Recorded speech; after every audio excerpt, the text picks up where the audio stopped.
Hey guys, welcome to the second part of how to record your voice properly.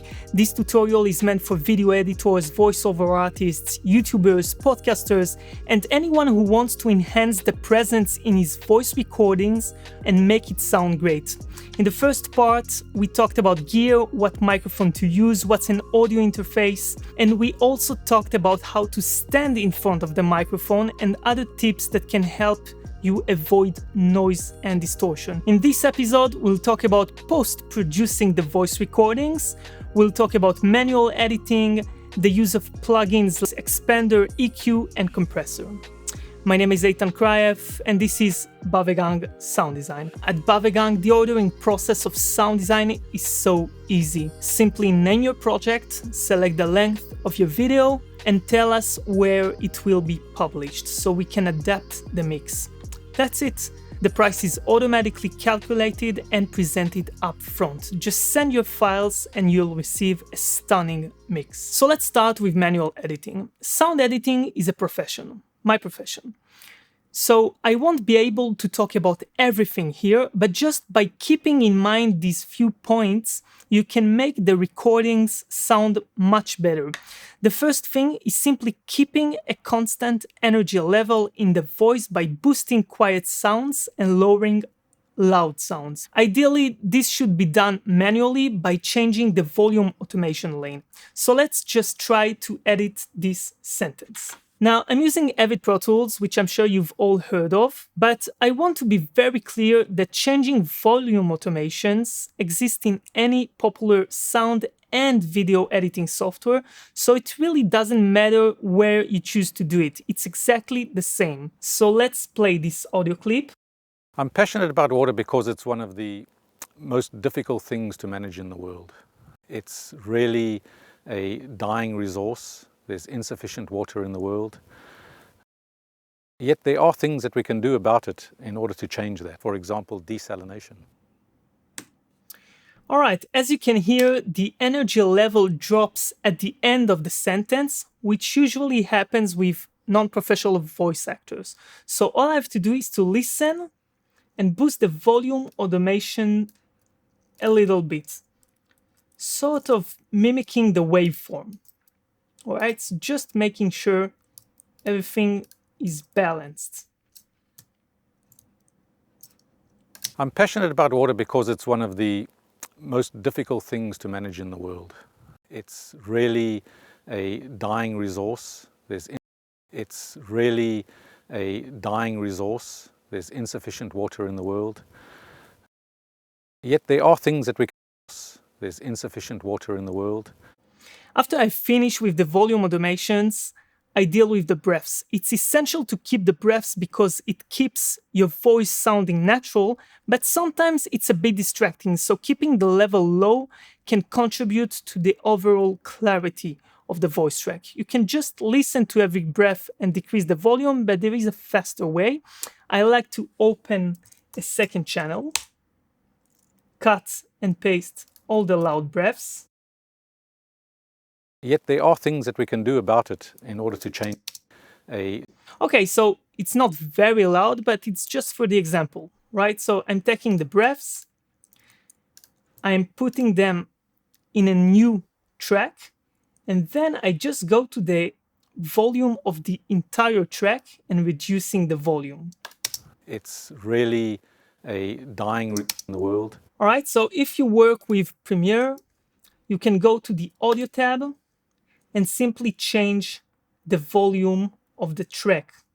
All right, so for example, if I have a breath here, it's the same audio clip. I simply cut it, move it to the second channel, the second audio track, right? And then I can just go to the mixer and reduce the loudness of the second audio track. Insufficient water in the world. All right, so it's the same thing. When I'm finished with the breaths, there are noises that are called mouth clicks, which is the sound that your lips produce before speaking or when opening, and it can be very distracting or somewhat irritating. So be sure to remove all these clicks between sentences. This can be done manually or automatically with plugins like Isotope Declick, which I use. And if you use Audition, for example, you have a plugin called Clip Pop Eliminator, which is also very useful. So let's listen to the clicks in this recording. I'm passionate about water because it's one of the most difficult things to manage in the world. It's really a dying resource. There's insufficient water in the world. Yet there are things that we can do about it in order to change that. For example, desalination. All right, so the first one is pretty obvious, right? It's here. And the second one, I'm not sure you've heard. There's insufficient water in the world. All right, so listen to this. I'm going to increase the volume here. There's insufficient water in the world. All right, so it's quite subtle, but these are things that I try to remove to really make the dialogue as clean as possible. So for that kind of click, I use the Isotope Declick plugin. There's insufficient water in the world. Right, so it's completely removed. For this one, which is quite loud, all right, I'm going to use another technique, which is manual editing. So I'm going to extract room tone from another place, right? I'm going to use this one and just One of the fading.